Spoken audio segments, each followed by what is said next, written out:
ఈరోజు సంజీవయ్య నగర్లో గత 5 రోజుల క్రితం దారుణ హత్యకు గురైన శ్రావణ్ అనే యువకుడి కుటుంబాన్ని పరామర్శించడం కోసం నేను సికింద్రాబాద్ ఇన్ఛార్జ్ అనే కిషన్ గారు మిగతా సీనియర్ నాయకులందరూ కూడా ఇక్కడ రావడం జరిగింది.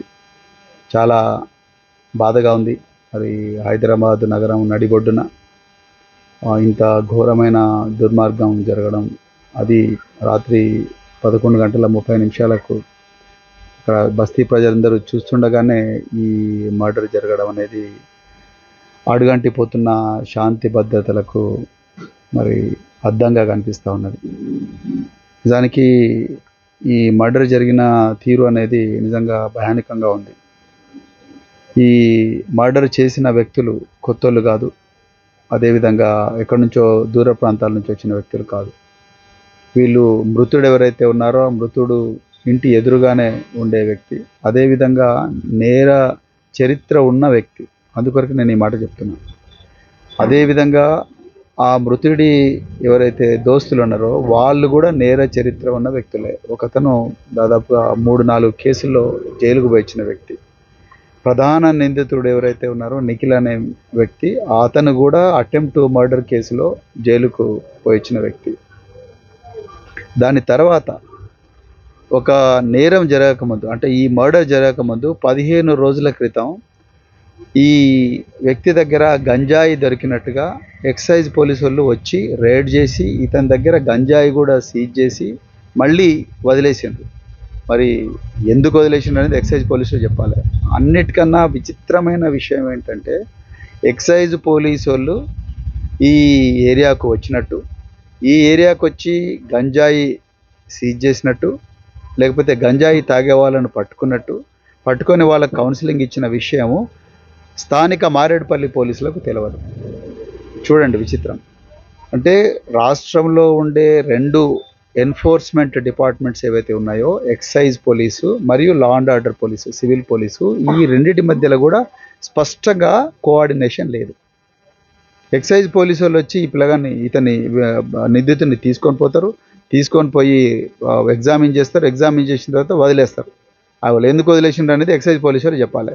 అసలు ఈ ప్రాంతానికి గంజాయి వస్తుందనే ఈ ప్రాంత ప్రజలందరూ ఎవరింటికి వాళ్ళు సీసీటీవీ కెమెరాలు పెట్టుకొని ఈ గంజాయి తాగే గ్యాంగులు వీళ్ళ వల్ల అమ్మాయిలకు ప్రమాదం ఉంది అనేది చాలా క్లియర్గా తెలిసే వీళ్ళందరూ కూడా సీసీటీవీ కెమెరాలు పెట్టుకున్నారు. ఈ సీసీటీవీ కెమెరాలు పెట్టుకున్నారా అని చెప్పి కోపంతో ఈ గంజాయి తాగే గ్యాంగులందరూ కూడా ఇక్కడ ఉండే ప్రాంతంలో ఉండే మహిళలను ఇబ్బంది పెడతా ఉన్నారు, తర్వాత అమ్మాయిలను ఇబ్బంది పెడుతున్నారు. నేను పోలీసులు రాసిన నేరస్థల పంచనామా కూడా నేను చదివాను. సో కాలం నెంబర్ 9, కాలం నెంబర్ 15లో చాలా క్లియర్గా రాసిండ్రు. అమ్మాయిలు బయట వాక్ చేస్తుండగా మరి వీళ్ళందరికీ గొడవ అయింది. అమ్మాయిలను ఇష్టం వచ్చినట్టు కూడా అసభ్యంగా ప్రవర్తించినందు వల్లనే ఈ గొడవ స్టార్ట్ అయింది అనేది చాలా క్లియర్గా అందులో రాసిండ్రు. మరి పోలీసు వాళ్ళు ఏం చేస్తున్నట్టు, అది మొదటిది. ఇక తర్వాత విషయం ఏంటయ్యా అంటే, 11:28 బాధితుడి కుటుంబం, అంటే మృతుడి కుటుంబంలో ఒకరు డయల్ 100 కాల్ చేస్తారు. అయ్యా డీజీపీ గారు దయచేసి వినాలి మీరు మాట. 11:28 బాధితుడి కుటుంబం డయల్ 100 కాల్ చేస్తుంది. అంటే నేరం జరుగుతుందని అనుమానం వచ్చినా, గడబడి జరుగుతున్నా, ప్రాణాలు ప్రమాదంలో ఉన్నా, ఆస్తులకు ప్రమాదం ఉన్నా, ఏదైనా ప్రమాదం జరుగుతున్న అనుమానం వచ్చినా వెంటనే డయల్ 100కు పీపుల్ కాల్ చేస్తారు. డయల్ 100 కాల్ చేసిన తర్వాత మర్డర్ అవుతుంది. మర్డర్ అయిన తర్వాత మర్డర్ అయిన 15 నిమిషాలకు పోలీసు వాళ్ళు వస్తారు. మరి 11:28కి అయితే మృతుడు 12:10 చనిపోతాడు. 12:30 ఎంతకు 15 నిమిషాలకు 20 నిమిషాలకు పోలీసు వాళ్ళు వస్తారు. అంటే నేరం జరిగిన తర్వాత 15 నిమిషాలకు అక్కడ పోతారు పోలీసు వాళ్ళు, సంఘటన స్థలానికి వస్తారు. 11:28 డయల్ 100కు కాల్ పోతే 12:20 పోలీసు వాళ్ళు వస్తే మరి ఈ మధ్యలో ఏం జరిగింది? ఇలా డీజీపీ గారు మీరు దయచేసి దీన్ని ఎగ్జామిన్ చేయండి. 11:28కు కాల్ పోయినప్పుడు డయల్ 100 నుంచి స్థానిక మారేడుపల్లి పోలీసులకు ఎందుకు సమాచారం రాలేదు? నేను మారేడుపల్లి ఇన్స్పెక్టర్ గారితో మాట్లాడడం జరిగింది. మరి మీకు సమాచారం వచ్చిందంటే మాకు 12:10కి వచ్చింది, 12:15కి వచ్చింది, వచ్చిన వెంటనే మేము 2-3 నిమిషాలను మేము వెళ్ళిపోయిన మోకగా అంటున్నారు. మరి ఈ అరగంటలో ప్రాణం పోయింది.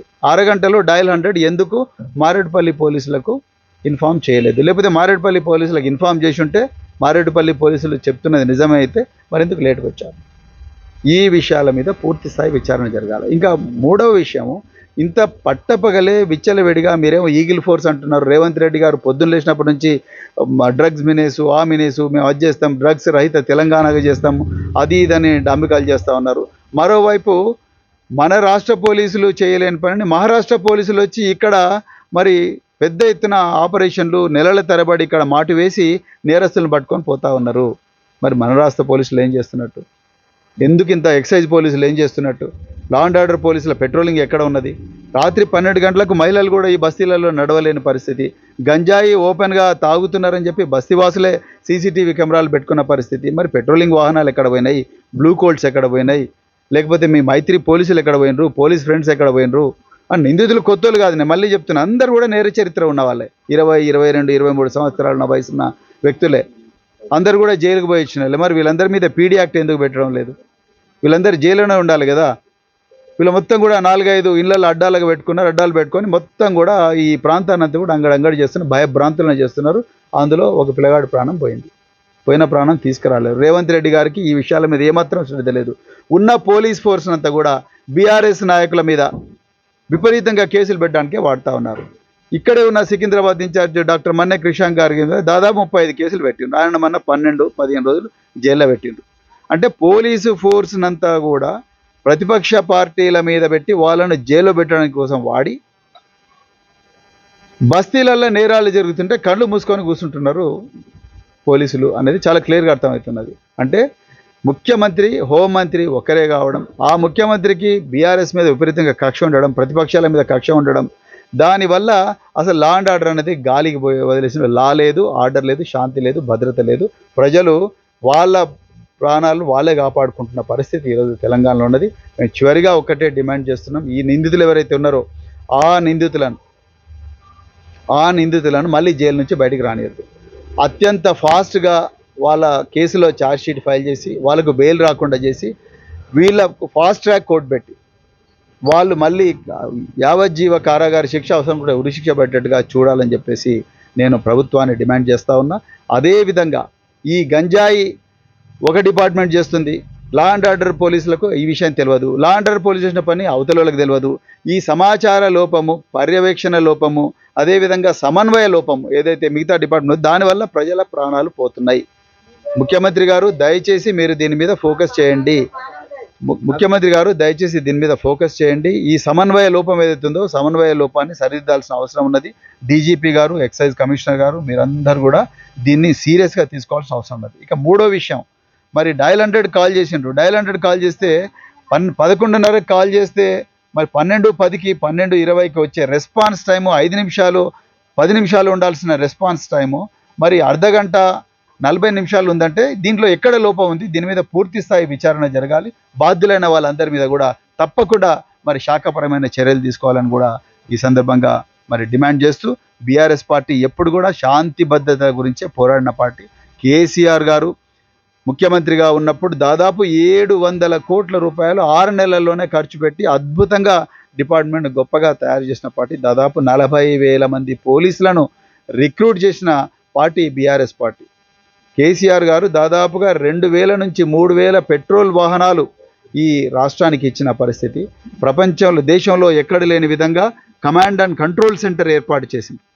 ఈగిల్ ఫోర్స్ ఏర్పాటు చేసింది కేసీఆర్ గారు. సైబర్ సెక్యూరిటీ ఫోర్స్ ఏర్పాటు చేసింది కేసీఆర్ గారు.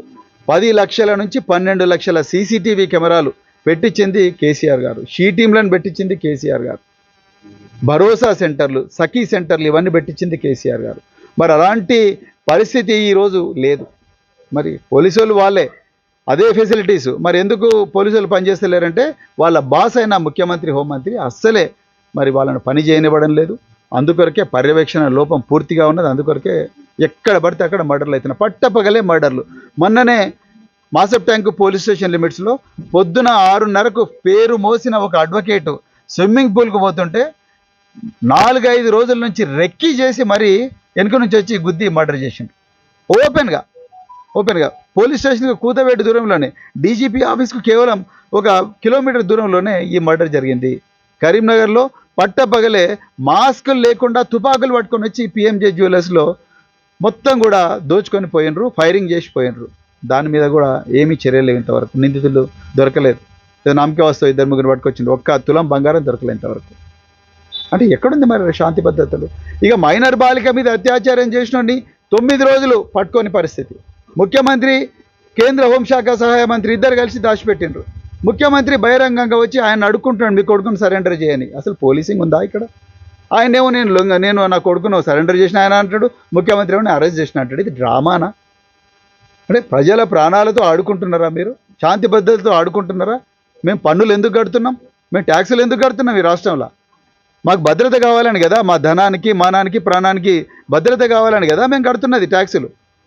మీకు ఎందుకు ఇస్తున్నారు ఈ జీతాలన్నీ? పోలీసు వాళ్ళకి ఇంత కార్లు ఎందుకు ఇస్తున్నారు?